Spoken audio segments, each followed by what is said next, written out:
Welcome to One on One on God 101. Our guest today is someone I've been a fan of for a very long time, Tracey Bregman, aka Lauren Fenmore from The Young and the Restless and The Bold and Beautiful for a number of years. Welcome, Tracy. Thank you. I'm so happy to be with you, Julie. Thank you for having me.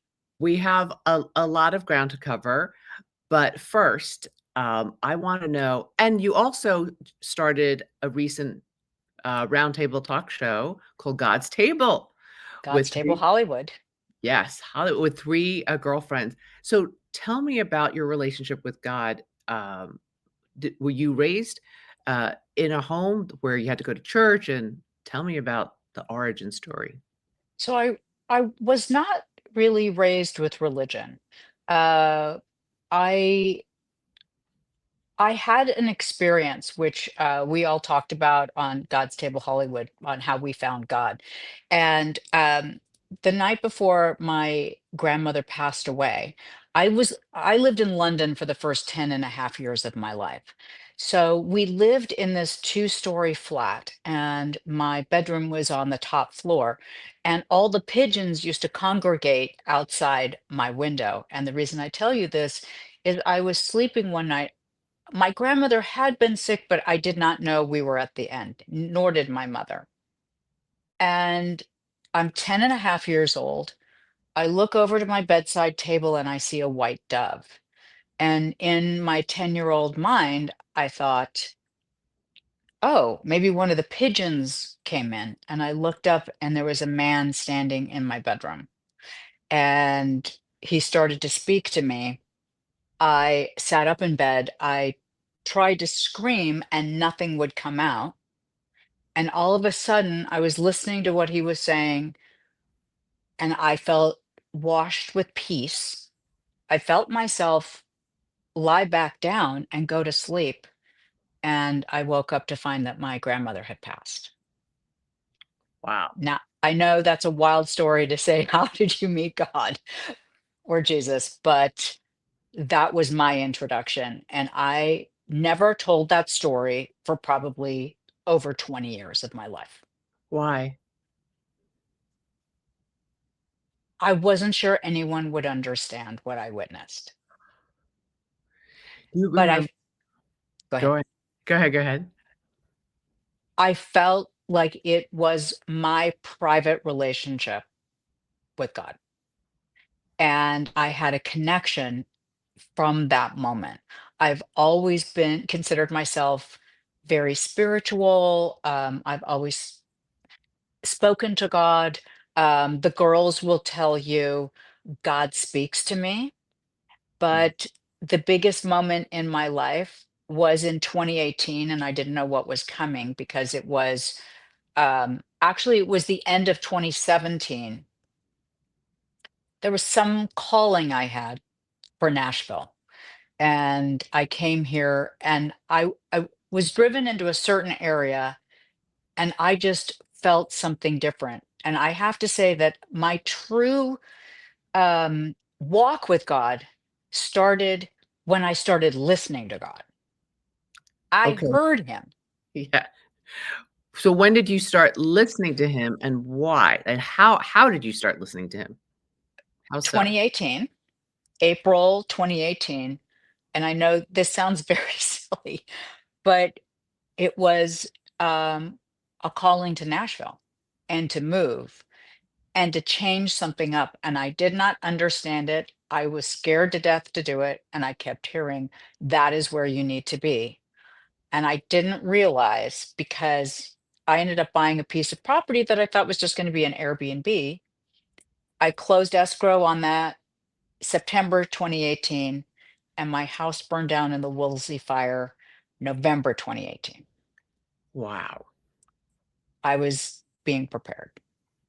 Absolutely. And that I will say from that really started my walk with God. Um, and it's also who you surround yourself with. I went to Catholic girls' school for 1 year, which was very interesting. I loved praying before class because God knows I needed prayer before math. Don't we all? 100%. So I loved that part of it, but it wasn't part of my everyday life. But now I have been friends with two of the three girls from God's Table. Kim Douglas for 42 years. She was married to Jerry Douglas, who I considered family on Young and Restless. Um, Diane Cannon and I have been friends. She keeps adding years, and I'm like, Diane, it's been 29, not 45. It's really funny.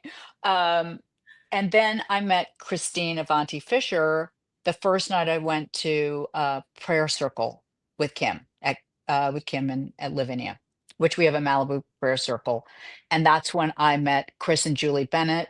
And that's when I started to go to church. And that's when God's Table came about. So it was really being surrounded by these beautiful women who have an extraordinary relationship with God and Jesus that really put me in the position I'm in today. And it was a commitment to that relationship from me that really changed everything for me. Hmm. Why, do you think God was calling you to Nashville? Had you had any connection to Nashville? No, Oh, no. how s wow. Except for I do have some long-term friends that moved here. And I hosted the CBS Thanksgiving Day Parade from the Grand Ole Opry one year with Neil McCoy years before, and I saw none of Nashville. I landed, I went to the hotel, went to the Grand Ole Opry, and left. That was it. And one of my long-term friends had an Airbnb that she was redoing. And I said, "Oh, that looks like an interesting idea." And one day she said, because it was a flag lot, "Oh, the property in front of my Airbnb is available for sale. Wouldn't it be amazing if we own the whole property?" So I got on a plane, went to go see her, and I didn't like the property. And she said, "Don't worry, let's go see my friend in Leaper's Fork." And it was Leaper's Fork There that you really changed everything. I mean, I still drive by or drive through the area because I live just outside of it. And there's just magic. There's just magic there. Now, did you ever find it, you've already just you've described yourself as always being, spiritual, Hmm. uh, but, when Young and Restless and your schedule was at its height and you were so Yeah. busy with that, did Hmm. you find it hard to, bring God, you know, at the forefront? Because Hollywood isn't known for being the most welcoming, like, "Yeah, let's all gather together and talk about God," especially not Jesus, right? Right. I think that's sort of changing. People are not afraid to be talking about their faith now. But I would say at the height, I still had my connection to God, but not like it is now. And I every morning do what I call my dog God walk. Um, Dog and God. And that's when I either listen to scripture, I listen to prayers. It's when I talk to God. It's when I'm in nature. There's something about nature for me that brings me closer. And that's why you have your favorite scripture on a dish towel behind you with a bird, and what Yes. does that scripture say? It says, "Be still and know." It's my favorite, or my absolute favorite. And I really use that in my everyday life. Whether I I can't tell you how many times I've said in the past, when I don't know, I do nothing. But now I be still and know that it's all going to work out, that God's got it.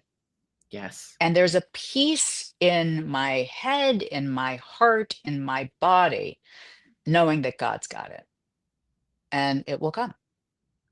Right, when we're at our weakest or, like, frozen, that's when he does the work.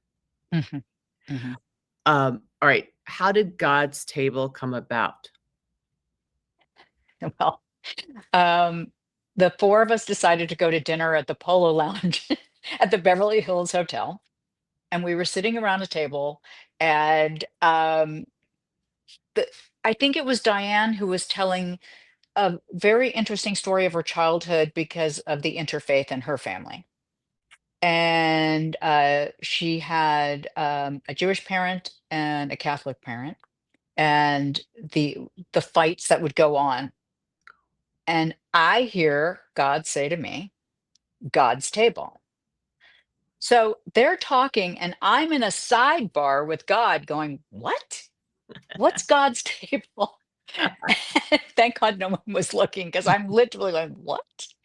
And I just hear, s- Oh, we need Tracy back. We've been praying for clear communication. Oh, here you are. You're back. What? Now I'm you back. gotta you're back. Okay, I'm back. Um, And you hear, and I hear, my AirPods went off, I think. I can oh, hear you, but you not in here. Oop, let me try this one more time. So sorry. Um, yep. to the girls in the middle of everything, God's table. And they did the same thing.